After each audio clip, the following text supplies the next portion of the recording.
PTPS dan PKD, karena itu adalah tugas dan wewenang kami dalam perekrutan personal dalam organisasi Panwascam.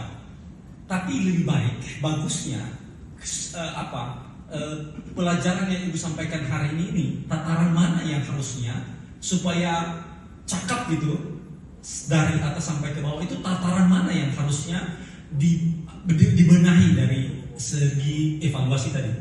Jadi kalau misalnya ini apakah hanya untuk Panwascam saja? Karena kalau tataran kami disampaikan ini, maka yang kami lakukan untuk rekrutmennya adalah hanya tingkat di PTPS dan PKD gitu. Sementara kita kan ada tataran di atasnya. Supaya memahami secara komprehensif dan jalannya organisasi itu kan jalan organisasi kami di tingkat kecamatan. Nah, sementara di atas kami ada dan seterusnya. Nah, gambaran yang saya mau tahu dari Ibu itu kira-kira mana yang di posisi mana yang harusnya gambaran yang Ibu sampaikan ini menjalankan dengan baik. Terima kasih. Assalamualaikum warahmatullahi wabarakatuh.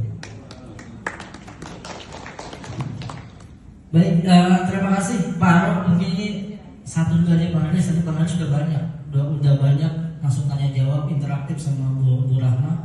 Dan ini adalah satu pertanyaan mungkin yang boleh ditanggapi terkait masalah komprehensifnya. Tadi contoh-contoh yang kalau kaitannya mungkin agak kesindir juga bahwa Panwascam disebut ada orang dalam, dan memang kaitannya ada PKD dan PTPS kan gitu.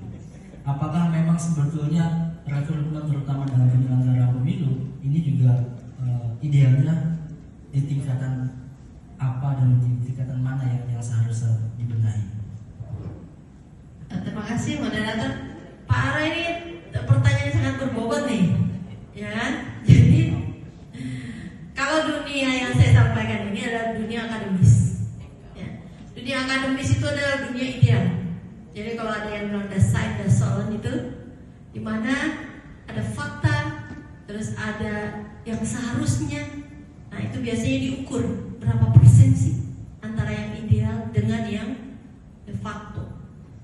Idealnya, ya namanya kalau rekrutmen dan seleksi itu kan sebenarnya minimal ada 4 orang yang mau diseleksi. Kalau yang daftar hanya 1, itu yakin dan percaya nggak ada yang seleksi. Jadi rekrutmen dan seleksi hanya rekrutmen aja, kata rekrutmen, seleksinya nggak berlaku. Yang berarti kan ada gap di situ, di mana dari segi calon atau inputnya tadi tidak tersedia dengan baik.